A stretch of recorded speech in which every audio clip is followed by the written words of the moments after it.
आर'नाइ 5G YouTube channel नायगिरि लोगो नोंथांमोननिसिम दिनैनि गोदान भिडिअआव आरो फिन खेबसेबाव बरायफिनबाय। दिनैनि गोदान भिडिअआनो जाहैबाय अरुणोदय 3.0 नि सिलेक्शन प्रसेसा आसामनि दाब दाब जायगायाव सोलिगासिनो दं। जाय बिथांमोना गोदानै अरुणोदय 3.0 आव गावबा गावनि मुंखौ सोसननो सानदों बा जाय बिथांमोना मोनखाबाय दं 1.0 2.0 आव जाय बिथांमोना अलरेडि रांखौ मोनबाय दं, नोंथांमोनाबो मोनसे बिग खामानि मावनानै लानांगोन। जुदि नोंथांमोना 3.0 आव नोंथाङा नामखौ सोसनफानो थाखाय जुदि नोंथाङा बे खामानिफोरखौ इम्परटेन्ट खामानिफोरखौ मावनानै लाया, नोंथाङा अरुणोदय 3.0 आव रां मोननाय नङा। जुदि नोंथाङा सिगांनि नोंथाङा अरुणोदय 1.0 आरो 2.0 आव जुदि नोंथाङा रांखौ मोनबाय दंब्लाबो, आङो दिनैनि नैबे भिडिअनि गेजेरजों नोंथांमोननो मोनसे बिग आपडेट लानानै फैदों। अरुणोदय जाय बिथांमोना मोनखाबाय दं नोंथांमोननि थाखायबो आरो जाय बिथांमोना गोदानै एप्लाइ खालामनो सानदों नोंथांमोननि थाखायबो। लोगोसे जों नैबे 3.0 नि पेमेन्ट रांखौ नोंथांमोना माब्ला मोननो हागोन, जोङो बेनिबो आपडेटखौ दिनैनि नैबे भिडिअनि गेजेरजों नायगोन। जुदि नोंथाङा इन्टारेस्टेड, भिडिअखौ जोबजासे नायलांबाय थाबानो जाबाय आरो बेफोरबायदिनो गोदान गोदान आपडेट, डिटेल स्किम, डिजिटेल खौरां मिथिबाय थानो थाखाय नोंथाङा चेनेलाव गोदानबा चेनेलखौ साबस्क्राइब खालामबानो जाबाय। गिबियावनो गोदान जाय बिथांमोना गोदानै एप्लाइ खालामनो सानदों, नोंथांमोना नैबे अरुणोदय स्किमनि फर्मखौ बोरै मोनगोन आङो नोंथांमोननो आपडेट होग्रोनि। गिबियावनो अरुणोदय सिलेक्ट खालामनो मेम्बार सायख'नाय जादों।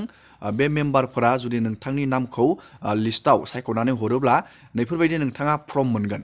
बे फर्मजों नोंथाङा नोंथांनि इम्परटेन्ट डकुमेन्ट जेरै Aadhaar card, ration card, income certificate, बेफोरबायदि नोंथाङा जि नोंथाङा बिभागाव अरुणोदय स्किमखौ बानायदों बे बिभागनि नोंथाङा डकुमेन्ट होफानांगोन। गिबियावनो जोङो बे फर्मखौ बोरै फिलआप बानायो जोङो बेनि आपडेटखौ नायनोसै। नोंथाङा बेबायदि फर्म मोनगोन। आं जास्ट बेखौ डेम' हिसाबै नोंथांमोननो देखायनि। नैबेयाव गिबियावनो सोंखादों नोंथाङा जुदि आगोलनिफ्रायनो अरुणोदय स्किमखौ जुदि मोनखाबाय दंब्ला नोंथाङा बेयाव एस होनांगोन आरो गोदानबा नोंथाङा मोनाखैबाथाय नैबेयाव न' होनांगोन। नैबेयाव नोंथांनि रेशन कार्डनि नाम्बारखौ होनांगोन। रेशन कार्डनि नाम्बारा इम्परटेन्ट। मानो होनोब्ला रेशन कार्ड जुदि नोंथांनि आखायाव गैया अब्ला नोंथाङा एबार नैबे 3.0 आव नोंथाङा अरुणोदय स्किमनि रांखौ मोननाय नङा। बेनिखायनो नोंथाङा रेशन कार्डनि गोनांथि जाथारगोन आरो नोंथाङा बेयाव रेशन कार्डनि नाम्बारखौ बहायनानै होनांगोन। आरो नैबेयाव फट', नोंथाङा नैबेयाव मोनसे बक्स नुनो मोनदों। नोंथाङा बेयाव गावबा गावनि फट'खौ नोंथाङा बहायनानै होनांगोन। नैबेयाव नोंथांमोना बेयाव नुनो मोनदों नोंथांनि नैबेयाव डिस्ट्रिक्ट आरो नैबे LAC नि नोंथाङा नामखौ होनांगोन। दानिया जोङो नेक्स्टखौ नायनि। दानिया नोंथाङा नैबेयाव नुनो मोनदों 1 नाम्बाराव applicant details.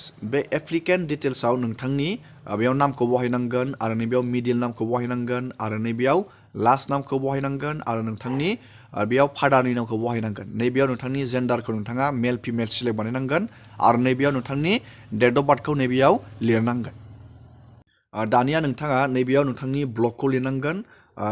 Block ULB MSC नैबेयाव लिरबानो जाबाय। नोंथांनि नैबेयाव ग्राम पन्सायत VCDC खौ नोंथाङा लिरबानो जाबाय। नैबेयाव भिलेजनि नाम, नोंथांनि लकेलिटि, लेन्डमार्कखौ नैबेयाव लिरबानो जाबाय। नैबेयाव मबाइल नाम्बार नोंथाङा बहायनांगोन। नैबेयाव पिन नाम्बार, नैबेयाव हाउस नाम्बार, नैबेयाव नोंथांनि पुलिस स्टेसन। बेफोरबायदि नोंथाङा इजियावनो फिलआप बानायना लानो हागोन। जास्ट नोंथाङा बेफोरबायदि फर्मखौ मोननो हागोन। नोंथाङा बे फर्मखौ मोनबाथाय बेबायदि नोंथाङा फिलआप बानायनो नांगोन गावबागाव। दानिया नोंथाङा नैबे 3 नाम्बाराव इम्परटेन्ट, बे 3 नाम्बारा जाहैबाय प्रायरिटि हाउस हल्ड। बेयाव नोंथाङा नैबेयाव टिक मार्क बहायनो नांगोन। प्रायरिटिया नोंथाङा बबे बिभागाव बानायनो सानदों, अरुणोदयनि बिभाग राननानै होखादोंमोन। बेयाव एलिजिबिलिटि क्राइटेरियाखौ राननानै होखादोंमोन। नैबेयाव उइन्ड' जाय बिथांमोना हौवा थैजानाय, दिव्यांगन, डाइभर्स वमेन, जाय बिथांमोना ओमेन AAY कार्ड दं, नोंथांमोना बेयाव मोननो हागोन। आनमेरिड गार्लस, बेफोरबायदि नोंथाङा बबे बिभागाव गोलैयो बेयाव टिक बहायनो नांगोन। दानिया जोङो बेयाव बेंक डिटेल्स बहायनो नांगोन। नैबे 4 नाम्बाराव नोंथांनि बेंक एकाउन्टनि नाम्बार, बेंकनि नाम, बेयाव ब्रान्सनि नाम, IFC कड, बेफोरबायदि नोंथाङा बहायनो नांगोन।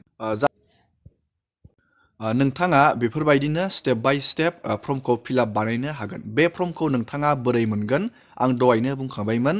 बेयाव अरुणोदय 3.0 नि थाखाय सिलेक्ट बानायग्रा मेम्बार 7 थागोन। बे मेम्बारफोरा जुदि नोंथांनि नामखौ सिलेक्ट बानायो, नोंथांनि गासैबो इलिजिबिलिटि क्राइटेरिया मिलायनानै अब्ला नोंथांनि मुङाव बेबायदि फर्मा फैगोन।